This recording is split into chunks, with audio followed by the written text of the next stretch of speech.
ಓಂ ಶ್ರೀಯಃಪತ್ತೇ ನಿತ್ಯಾಗಣಿತಗುಣಮಾಣಿಕ್ಯವಿಶದಪ್ರಭಾ ಜಾಲೋಲ್ಲಾಸೋಪಹತ ಸಕಲಾವದ್ಯತಮಸೇ ಜಗಜ್ಜನ್ಮಸ್ಥೇಮ ಪ್ರಳಯರಚನಾಶೀಲವಪುಷೇ ನಮೋ ಅಶೇಷಾಮ್ನಾಯ ಸ್ಮೃತಿಹೃದಯದೀಪ್ತಾಯ ಹರಯೇ ನಾರಾಯಣಂ ನಿಖಿಲಪೂರ್ಣಗುಣೈಕದೇಹಂ ನಿರ್ದೋಷಮಾಪ್ಯತಮಮಪ್ಯಖಿಲೈಃ ಸುವಾಕ್ಯೈಃ ಯಶೋದ್ಭವಾದಿತಮಶೇಷವಿಶೇಷತೋಪಿ ವಂದ್ಯಂ ಸದಾ ಪ್ರಿಯತಮಂ ಮಮ ಸನ್ನಮಾಮಿ ನ ಶಬ್ದಾಬ್ಧೌ ಗಾಢಾ ನ ಚ ನಿಗಮಚರ್ಚಾಸು ಚತುರಾ ನ ಚ ನ್ಯಾಯೇ ಪ್ರೌಢಾ ನ ಚ ವಿದಿತವೇದ್ಯಾ ಅಪಿ ವಯಂ ಪರಂ ಶ್ರೀಮತ್ಪೂರ್ಣಪ್ರಮತಿಗುರುಕಾರುಣ್ಯಸರಣಿಂ ಪ್ರಪನ್ನಾಃ ಮಾನ್ಯಾಃ ಸ್ಮಃ ಕಿಮಪಿ ಚ ವದಂತೋಪಿ ಮಹತಾಂ.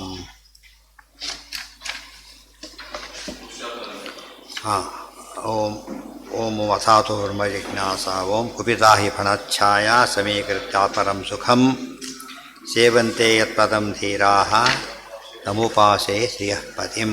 ಇದಕ್ಕೆ ಪೂರ್ವವಿಕಲ್ಪವೆಲ್ಲ ಆಯ್ತು. ಈಗ ಆಮೇಲೆ ತದ್ವಿದ್ಯಾಧಿಕರಣ ಇದು ಮುಗಿದೇ ಹೋಯಿತು. ಪಾದಾರ್ಥೋಪಸಂಹಾರ ಅನುವರ್ತಚ ಭಕ್ತಿರ್ ಮುಕ್ತೌ ಆನಂದರೂಪಿಣಿ. ಮುಕ್ತಿಯಲ್ಲಿ ಭಕ್ತಿ ಏನಾಗಿರುತ್ತೆ? ಈಗ ಆನಂದರೂಪವಾಗಿರ್ತಾ ಇದೆ. ತತ್ಪೂರ್ವಿಕೋಪಾಸನೈವಂ ಕರ್ತವ್ಯ ಮುಕ್ತಯೇ ಗುಣೈ. ಆದ್ದರಿಂದ ಭಕ್ತಿ ಎಂಬುದು ಎಲ್ಲ ಕಾಲಕ್ಕೂ ಕಾಮನ್. ಆದ್ದರಿಂದ ಸಾಧನೆಯ ಪ್ರತಿ ಹಂತಲ್ಲಿ ನಮಗೇನಿರಬೇಕು? ಭಕ್ತಿ ಇರಲೇಬೇಕು. ಭಕ್ತಿ ಇಲ್ಲದೆ ಹೋದರೆ ಅವನು ಏನೇನು ಕೆಲಸ ಮಾಡ್ತಾನೆ, ಎಷ್ಟೇ ದುರ್ಯೋಧನ ಪೊಂಡರಿಕೆ ಯಾಗ ಮಾಡಿದ, ದೊಡ್ಡ ಯಾಗ, ಅದು ಭಕ್ತಿ ಇರಲಿಲ್ಲ, ಅದು ಫಲ ಕೊಡಲಿಲ್ಲ, ಒಂದು ವರ್ಷದಲ್ಲಿ ಎಲ್ಲ ಸತ್ತು ಹೋಗ್ಬಿಡ್ತಾರೆ. ಆದ್ದರಿಂದ ಅದು ಸತ್ ಮಾಡಿದ್ದಕ್ಕೆ. ಆದರೆ ಬರೀ ಅವಲಕ್ಕೆ ಅನುಸಂಧಾನ ಮಾಡಿಕೊಡೋದು ಎಷ್ಟು ಒಳ್ಳೆಯ ಕೆಲಸ ಆಯ್ತದು. ಭಕ್ತಿಯಿಂದ ಕೊಟ್ಟಿದ್ದಕ್ಕೆ ಹೀಗೆ, ಭಕ್ತಿಯಿಲ್ಲದೆ ಕೊಟ್ಟಿದ್ದಕ್ಕೆ ಹಾಗೆ. ಅದಕ್ಕಷ್ಟೇ ನ ಪ್ರೀಯಸೆ ನಚ ಸಂಪ್ರೀಯಸೆ ರಾಜನ್ ನಚೈವ ಆಪದ್ಗತಾವೆ. ನನಗೆ ಭಕ್ತಿ ಇಲ್ಲ, ನನಗೆ ಅಗತ್ಯ ಇಲ್ಲ, ತೊಗೊಳ್ಳೋದಿಲ್ಲ ಅಂತ ಹೇಳ್ಬಿಡ್ತಾರೆ. ಸೊ ಭಕ್ತಿ ಎಂಬುದು ಭಾಳ ಮುಖ್ಯವಾದ ಅಂಶ. ಇವತ್ತು ಅದನ್ನು ಮಿಸ್ ಮಾಡಿಕೊಂಡ್ರೆ ಭಕ್ತಿ ಬರಲಿಕ್ಕೆ ಜ್ಞಾನ ಇರಬೇಕಾದ್ರಿಂದ ನಿತ್ಯ ನಾವು ಓದೋದು ಅಂದರೆ ಏನರ್ಥ? ಜ್ಞಾನ ವೃದ್ಧಿ ಆಯಿತು ಅಂದರೆ ಭಕ್ತಿನೂ ವೃದ್ಧಿ ಆಯಿತು ಅಂತ ಅರ್ಥ. ಅವತ್ತು ಜ್ಞಾನ ಕಾರ್ಯ ನಡೆಯಲಿಲ್ಲ ಅಂದರೆ ಭಕ್ತಿ ಅದು ಅಲ್ಲಿ ಉಳ್ಕೊಂಡು ಮುಂದಕ್ಕೆ ಹೋಗಲಿಲ್ಲ. ಬೇರೆ ಏನು ಕೆಲಸ ಮಾಡಿ ಭಕ್ತಿ ಕೆಳಗೆ ಹೋಗಿಬಿಡುತ್ತೆ. ಇವತ್ತು ಈಗ ಪುರುಷಾರ್ಥಾಧಿಕರಣ ಇದರಲ್ಲಿ ಹೇಳ್ತಾರೆ. ಓಂ ಪುರುಷಾರ್ಥೋ ಅತಃಶಬ್ದಾದಿತಿ ಬಾದರಾಯಣ. ಓಂ ಏವಂ ಉತ್ಪನ್ನ ನಿರ್ದೋಷ ಭಗವದ್ದರ್ಶನಾತ್ ಸದಾ ಅಪೇಕ್ಷಿತ ಫಲಾಪ್ರಾಪ್ತಿ. ಇಲ್ಲಿ ಮುಂದೆ ಮುಕ್ತಿ ಸಿಗುತ್ತೆ, ಅವೆಲ್ಲ ಒಂದು ಕಡೆ ಇರಲಿ. ಅಪ್ರೋಕ್ಷ ಜ್ಞಾನಿಗೆ ಒಂದು ಅಶ್ಯೂರ್ಡ್ ಏನು? ಮುಕ್ತಿ ಗ್ಯಾರಂಟಿ. ಅಷ್ಟೇ ಅಲ್ಲ, ಇಲ್ಲಿ ಹೇಗಿರ್ತಾನೆ ಗೊತ್ತಾ? ಏವಂ ಉತ್ಪನ್ನ ನಿರ್ದೋಷ ಭಗವದ್ದರ್ಶನಾತ್ ಸದಾ ಅಪೇಕ್ಷಿತ ಫಲಪ್ರಾಪ್ತಿ. ಅವನು ಇಷ್ಟಪಟ್ಟಿದ್ದೆಲ್ಲ ಸಿಗುತ್ತೆ. ಮುಕ್ತಿಯಲ್ಲಿ ಹೇಗಿರ್ತಾನೋ ಹಾಗಿರ್ತಾನೆ, ಅಲ್ಲಿ 100%. ಇಲ್ಲಿ ಒಮ್ಮೊಮ್ಮೆ ತಪ್ಪೋದು ಅಷ್ಟೇ. ಈ ಸ್ಟೇಜ್ ರೀಚ್ ಆಗ್ತಾನೋ. ಅಪ್ರೋಕ್ಷ ಜ್ಞಾನಿಯ ಲಕ್ಷಣ ಇದು. ಸದ್ಯ ನೆನ್ಪಿಟ್ಕೋಬೇಕಾದ್ರೆ. ಇಲ್ಲ ಹೋದ್ರೆ ಏನಾಗ್ತಿತ್ತು ಅಂತೂ ಎಲ್ಲ ಸತ್ತ ಮೇಲೆ ಆಯ್ತಲ್ಲ, ಇದ್ದಾಗ ಏನಾದ್ರು ವ್ಯವಸ್ಥೆ ಇದೆ ಅಂತ ಹೇಳಿದ್ರೆ ಇಲ್ಲ ಗೊತ್ತಾಗುತ್ತೆ ಅವನಿಗೆ ಅಂತೇಳಿ. ಇಲ್ಲಿ ಅವನಿಗೆ ಗೊತ್ತಾಗುತ್ತೆ, ನೋಡೋರಿಗೆ ಇವನು ಡಿಫರೆಂಟ್ ಅಂತ ಗೊತ್ತಾಗುತ್ತೆ. ಪೂರ್ತಿ ಗೊತ್ತಾಗ್ರೆ ಏನು ಗೊತ್ತಾಗುತ್ತೆ? ಇವತ್ತು ಕೋರ್ಸ್ ಮುಗಿಸ್ಕೊಂಬರ್ತಾನೆ ಹೋಗಿಬಿಟ್ಟು, ಅವನೇನು ಓದಿದ್ದು ನಮ್ಮ ಕಣ್ಣಿಗೆ ಕಾಣೋದಿಲ್ಲ. ಏನು ಕಾಣುತ್ತೆ ನಮಗೆ? ಮೊದಲು ನೋಡಿ ಸುಮ್ಮನೆ ಈಗ ನೋಡಿ ಓಡಿಸಿಕೊಳ್ಳೋಕೆ ಶುರು ಮಾಡ್ತಾವೆ. ಓ ಡಾಕ್ಟ್ರ್ ಓದಿ ಬಂದಿದ್ದಾನೆ ಅಂತ ಹೇಳ್ತಾರಲ್ಲ, ಹಾಗೆ ಅಂತ ಅದು ಗುರುತು ಹೇಗೋ ಇದು ಹಾಗೆ.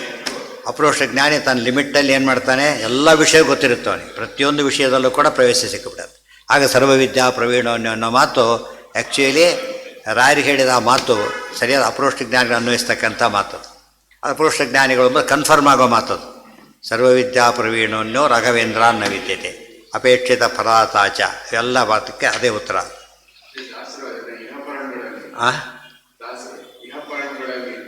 ಏನು ಹೇಳಿದ್ದಾರೆ? ಎಲ್ಲ ಎರಡೂ ಗೊತ್ತಿದೆ, ಆದ್ದರಿಂದ ಎರಡೂ ಕೊಡ್ತಾರೆ ಅಂತ ಅರ್ಥ. ಜ್ಞಾನ ಸಾಮರ್ಥ್ಯಂ ಅಸ್ಮಿನ್ ಪಾದೇ ಉಚ್ಯತೆ ಅಂತ ಆಚಾರ್ಯರ ಭಾಷ್ಯಲ್ಲಿ. ಏನು ಹಾಗಂದ್ರೆ ಅರ್ಥ?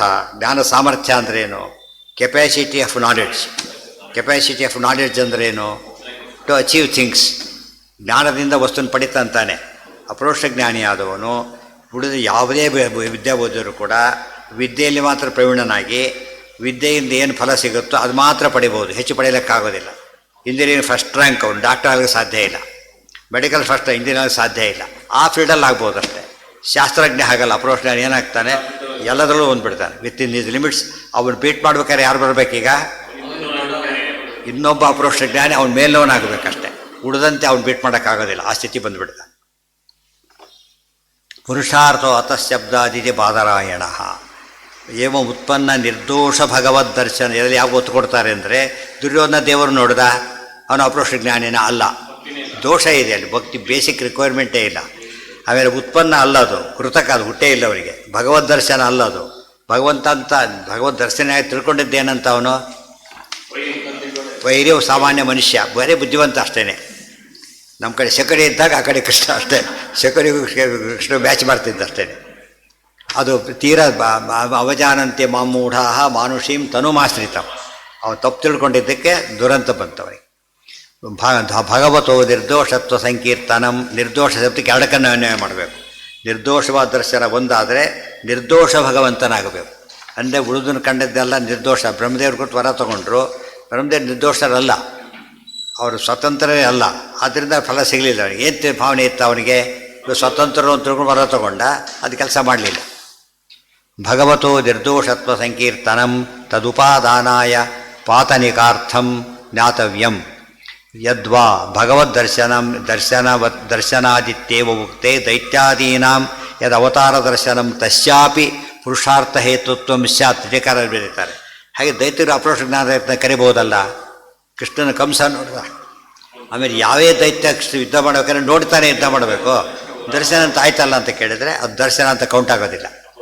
ಜ್ಞಾತವ್ಯಂ ಯದ್ವಾ ಭಗವದ್ದರ್ಶನಾದಿತ್ಯ ಸ್ಯಾತ್ ಏವಂ ಉತ್ಪನ್ನೇತ್ಯನೇನೈವ ತತ್ಪರಿಹೃತಮಿತಿ ಚೇನ್ನ ತಸ್ಯ ಪ್ರಕೃತತಾ ಪ್ರದರ್ಶನ ಏವ ಪ್ರತಿತಾರ್ಥತ್ವಾತ್ ತನ್ನ ತೇಷಾಂ ಬಿಂಬದರ್ಶನಮಿತಿ ಚೇತ್ ಮಾಹು. ಇವರು ಏನಾಗಿಲ್ಲ, ಬಿಂಬದರ್ಶನ ಆಗಿಲ್ಲ, ಆದ್ದರಿಂದ ಅದು ಕೌಂಟ್ ಆಗೋದಿಲ್ಲ. ತಸ್ಯ ಮೋಕ್ಷಾರ್ಥತ್ವಾತ್ ಅತ್ರ ತು ಪುರುಷಾರ್ಥಾಂತರಸ್ಯ ಪ್ರಸ್ತುತತ್ವಾತ್ ಅಥೋ ನಿರ್ದೋಷಾತ್ ಭಗವದ್ದರ್ಶನಾದಿತ್ಯುಕ್ತಂ.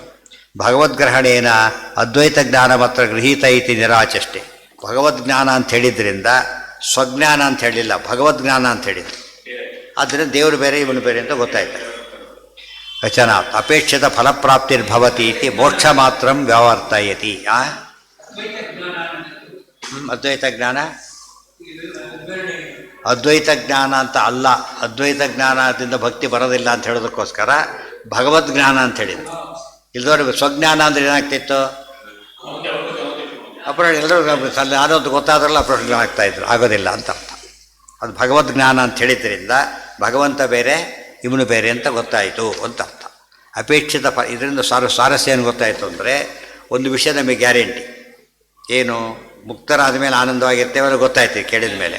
ಬಟ್ ಸಂಸಾರದಲ್ಲಿ ನಮಗೇನು ಉಪಯೋಗ ಆಗುತ್ತೋ ಇಲ್ಲೋ ಅಂತ ಕೇಳಿದರೆ ಇಲ್ಲೂ ಆಗುತ್ತೆ ಅಂತೇಳಿ, ಇಲ್ಲೂ ಆಗುತ್ತೆ. ಕೆಲವು ಎಲ್ ಐ ಸಿ ಫೀಲ್ಡು ಸತ್ ಮೇಲೆ ಬರೋ ಕೆಲವಿದೆ, ಕೆಲವು ಮಚೂರಾಗಿಬಿಟ್ರೆ ಸಾಕು, ಅದು ಇಲ್ಲಿ ಅಥವಾ ಕೆಲವು ಆ್ಯನ್ಯುವಲಿ ಬೇಕಾದ್ರೆ ತೊಗೋತಿರ್ಬೋದು. ಆ ಥರ ಅಂದರೆ ಎಲ್ಲ ಬಂದೇ ಆಗಿಬಿಟ್ರೆ ಏನಾಗ್ತಿತ್ತು ನಮಗೆ, ಒಟ್ಟಿಗೆ ನಾನ್ ವೆರಿಫೇಬಲ್ ಆ ರೀತಿ ಆಗ್ತಿತ್ತು. ಇಲ್ಲಿ ವೆರಿಫೇಬಲ್ ಆಗ್ತದೆ, ನಿಮ್ಗೆ ಸಿಗುತ್ತೆ, ಯೋಚನೆ ಮಾಡಬೇಡಿ ಅಂತ ಹೇಳಿದ್ರಿಂದ ಸಮಸ್ಯೆ ಇಲ್ಲ. ಯಾಕಂದ್ರೆ ಲೋನ್ ತೊಗೊಳ್ಬೋದು ಅಂತ ಹೇಳಿದಾಗ ಉಪಯೋಗ ಆಗಲಿಲ್ಲ. FD ಲೋನ್ ತೊಗೊಳ್ಬೋದು ಅಂದರೆ ಪ್ರಯೋಜನ ಇದೆಯೋ ಇಲ್ಲೋ ಈಗ? ಆ ಟೈಪ್ ಏನಾಯ್ತು ಅದಕ್ಕೆ? ಅದಕ್ಕೆ ಓ ಯಾರಿಗೆ ಮನೆಯವರು ಬಂದಿದ್ರಾ? ಆರಬ್ಧಸ್ಯ ಅನತಿಕ್ರಮ, ಅಲ್ಲಿಗೆ ಅದು ಆ ವಿಷಯ ಮುಗಿದಿದೆ. ನೆಕ್ಸ್ಟ್ ಮುಂದೆ ನಾಳೆ ದೇವಋಷಿ ಮನುಷಾದೀನಾಂ ತತ್ತಜ್ಜಾತ್ಯನುಸಾರತಃ. ಮತ್ತೆ ಅನ್ನೊಂದು ಹೇಳ್ತಾರೆ, ಎಲ್ಲರಿಗೂ ಒಂದೇ ರೀತಿ ತಿಳ್ಕೊಳಕ್ಕೆ ಹೋಗಬೇಡಿ. ದೇವಋಷಿ ಮಾನುಷಾದೀಂ ತತ್ತಜ್ಜಾತ್ಯನುಸಾರತಃ ಜೈಮಿನ್ಯುಕ್ತಂ ಮಾನುಷಾಣಂ ತದ್ವಿಶೇಷಾಶ್ಚ ಕೇಚನ. ಇಲ್ಲೂ ಕೂಡ ಎಲ್ರಿಗೂ ಆ ರೀತಿ ಅಂತ ಅರ್ಥ ಅಲ್ಲ. ಅಪರೋಕ್ಷ ಜ್ಞಾನ ಬಂತು ಅಂತ ಹೇಳಿದರೆ ಇಷ್ಟೆಲ್ಲ ಸಿದ್ಧಿ ಆಗೋದು. ಅವನಿಗೊಂದು ಕೆಲಸ ಸಿಕ್ತಪ್ಪ, ತಹಸೀಲ್ದಾರ್ ಕೆಲಸ ಅದ, ಅವನಿಗೊಂದು ಅಧಿಕಾರ ಬಂತೀಗ, ಬಟ್ ಲಿಮಿಟ್ ಇದೆ.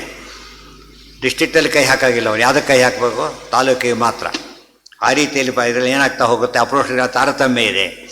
ದೇವತೆಗಳಾಗಿ ಹುಟ್ಟಿದವರು ಅವ್ರ ಸಾಧನೆ ರೀತಿಯೇ ಬೇರೆ, ಇವ್ರ ಸಾಧನೆ ರೀತಿಯೇ ಬೇರೆ. ಆದ್ದರಿಂದ ಎಲ್ಲ ಜ್ಞಾನಿಗಳು ಈಕ್ವಲ್ ಅಲ್ಲ. ಕೆಲಸ ಸಿಕ್ಕವರಿಗೆಲ್ಲ ಒಂದೇ ಕೆಲಸ ಸಿಗಬೇಕು ಅಂತಿದೆಯಾ? ಇಲ್ಲ. ಅವ್ರ ಪವರ್ ಅಷ್ಟೇ ಇರುತ್ತಾ? ಇಲ್ಲ. ರೆವೆನ್ಯೂ ಡಿಪಾರ್ಟ್ಮೆಂಟೇ ಎಷ್ಟು ಕ್ಲರ್ಕ್ ಅಟೆಂಡರಿಂದ ಹಿಡಿದು ಏನಾಗ್ಬೋದು ಅವನೀಗ ಮಿನಿಸ್ಟ್ರ್ವರೆಗೆ ಹೋಗ್ಬೋದು, ಅಷ್ಟು ಡಿಫ್ರೆನ್ಸ್ ಇದೆ. ಬಟ್ ರೆವೆನ್ಯೂ ಡಿಪಾರ್ಟ್ಮೆಂಟ್ ಕಾಮನ್ ಅಷ್ಟೇ ಹೊರತು ಜನ ಏನು ತಪ್ಪು ತಿಳ್ಕೊಂಡ್ಬಿಡ್ತಾರೆ ಅಂದರೆ, ಅಪರೋಕ್ಷ ಜ್ಞಾನ ಸರ್ವಜ್ಞಾನ ತಿಳ್ಕೊಂಡ್ಬಿಡ್ತಾರೆ. ತಪ್ಪದು, ಸರ್ವಜ್ಞರಲ್ಲ ಅವರು. ಅಷ್ಟೇ ಅಲ್ಲ, ಸರ್ವಸಮರ್ಥರು ಅಲ್ಲ. ಏನು ಮಾಡ್ತಾರೆ ಅವರು? ಎಷ್ಟು ಬೇಕೋ ಅಷ್ಟೇ ತಮ್ಮ ಜ್ಯುರಿಸ್ಟಿಕ್ ಸ್ವರೂಪದ ತಕ್ಷಣ ಬರುತ್ತೆ ಹೊರತು ಎಲ್ಲರಿಗೂ ಎಲ್ಲ ಅಪರೋಕ್ಷ ಜ್ಞಾನಿಗಳಿಗೂ ಒಂದೇ ರೀತಿ ಜ್ಞಾನ ಬರೋದಿಲ್ಲ. ಇವರ ಜನಕ್ಕೆ ಹಾಗೆ ಬಂದಿಲ್ಲ. ಏನಾಗಿದೆ, ಕ್ಯಾನ್ ಡೂ ಎನಿಥಿಂಗ್ ಅಂತ ಹೇಳಿಬಿಟ್ಟು, as if he is god ಆ ಥರ ತಿಳ್ಕೊಳಕ್ಕೆ ಹೋಗಬೇಡಿ. ಆ ಲಿಮಿಟಲ್ಲಿ ಜ್ಞಾನ ಬಂತ ಹೊರತು ಅವನು ಏನು ಪವರ್ ಇದ್ದಿಲ್ಲ. ತಹಸೀಲ್ದಾರ್ ಆದ, ಎಷ್ಟು ಪವರ್ ಬಂತೀಗ? ತಾಲೂಕಿನ ಎಷ್ಟು ವ್ಯಾಪ್ತಿ ದೊಡ್ಡದಾಯ್ತು ಯೋಚನೆ ಮಾಡಿ. ಇದು ಸರಿ, ಬಟ್ ಅವನು ಇದಲ್ಲ, ಡಿ ಸಿ ಗಿ ಸಿ ಆಗಿಲ್ಲ, ತಾರತಮ್ಯ ಇದ್ದೇ ಇದೆ. ಇವತ್ತು ಯಾತಕ್ಕೆ ಕ್ಲಾರಿಫಿಕೇಷನ್ ಬೇಕು ಅಂದರೆ ಇಂಥ ಸುಳ್ಳು ಹೇಳ್ಬಿಟ್ಟು ಜನ ಏನು ಮಾಡ್ತಾರೆ, ಮೋಸ ಮಾಡಿಬಿಡ್ತಾರೆ. ಅವ್ನು ಅಪ್ರೋಚ್ ಜ್ಞಾನದ ಇಟ್ಕೊಂಬೋಣ ಹೋಗಲಿ, ಈಗ ಅಪ್ರೋಚ್ ಆಗಿರಲಿ, ಬಟ್ ಅವ್ನು ಯೋಗ್ಯತೆ ಮೀರಿ ಗುಣ ಅಪ್ಲೈ ಮಾಡಿದರೆ ತಪ್ಪದು. ಅವ್ನು ತಹಸೀಲ್ದಾರ್ ಡಿ ಸಿ ಅಂತ ಕರೆದ್ರೆ ಅಫೆನ್ಸ್ ಅದು, ಅವನು ಕರ್ಕೊಬಾರ್ದು. ಡಿ ಸಿ ಅಂತ ಹೇಳ್ಕೊಬಿಟ್ರೆ ಅಪರಾಧ ಕೆಲಸ ಇವತ್ತು ತಹಸೀಲ್ದಾರ್ ಪೋಸ್ಟು ಕಳ್ಕೊಬಿಡ್ತಾರೆ ಕಡೆಗೆ, ಹೇಳ್ಕೊಬಾರ್ದು ಅದನ್ನು. ಜೈಮಿನ್ ಯುಕ್ತಂ ಮಾನುಷಾಣಂ ಅಲ್ಲಿಗಿರಲಿ. ಮುಂದಿನ ಭಾಗ ಇಲ್ಲಿಂದ ಯಾವ ಭಾಗ ಶುರುವಾಗುತ್ತೆ? ಹಾಂ ಹೌದು, ಮೋಸ ಅವ್ರು ಹೇಳ್ತಾನೋ ಪೇಪರ್ ದಿವಸ ಬರುತ್ತಲ್ಲ, ಏನೋ ಕೆಲಸ ಮಾಡ್ತಾರೆ ಕೋಟಿ ಅಂತ ತಿಳ್ಸ್ಕೊಂಡು ಓಡೋಗ್ಬಿಟ್ಟಿದ್ದಾರೆ. ಸಂಬಂಧಪಟ್ಟವನೇ ಅಲ್ಲ ಅವನು. ಆ ಡಿಪಾರ್ಟ್ಮೆಂಟ್ಲಿ ಯಾರೋ ಗೊತ್ತಿದ್ದಾರೆ ಮಾಡಿಸ್ತೀನಿ ಅಂಥೇಳಿ ಎಷ್ಟು ಸಿಕ್ಕಾಬಿಟ್ಟು ಕೋಟಿ ಅಂತ ಕಿತ್ಕೊಂಡು ಇನ್ನೂ ನೋಡಿನೂ ಮತ್ತೆ ಕೊಡ್ತಾನೆ ಇರ್ತಾರೆ ಜನಗಳ ಸ್ವಭಾವ. ಇದು 4ನೇ ಪಾದ. 4ನೇ ಪಾದಕ್ಕೆ ಏನೇನು ಸೆಟ್ಟಿದ್ದಾರೆ? ಜ್ಞಾನಪಾದ ಅಂದರೆ ಅಪರೋಕ್ಷ ಜ್ಞಾನದ ಕೆಪಾಸಿಟಿ ಎಷ್ಟು ಅಂತ ಹೇಳೋದಕ್ಕೋಸ್ಕರ ಅದು ಅರ್ಥ ಮಾಡ್ಕೊಂಡಿದ್ದಾನೆ. ಏನು ಮಾಡಿದೆ, ಇದಿಷ್ಟು ಸಮ್ಮರಿ ಆಚಾರ್ಯ ಏನಂತ ಹೇಳಿದರು, ಸರ್ವೇಪಿ ಪುರುಷಾರ್ಥಾಸ್ಯು ಜ್ಞಾನಾದೇವ ನ ಸಂಶಯ. ಅಣುಭಾಷ್ಯದಲ್ಲಿ ಈ ಪಾದ ಒಟ್ಟು ಸಾರ. ಸರ್ವೇಪಿ ಪುರುಷಾರ್ಥ, ಏನೇನು ಬೇಕಲ್ಲ ಅಲ್ಲಿ ಸೇರಿಸ್ಕೋಬೇಕಲ್ಲಿ ರಿಲೇಟಿವ್ ಆಗಿ. ಅವನಿಗೆ ಸಿಗುತ್ತೆ, ಯೋಚನೆ ಮಾಡಬೇಡಿ ಅಂತೇಳಿ.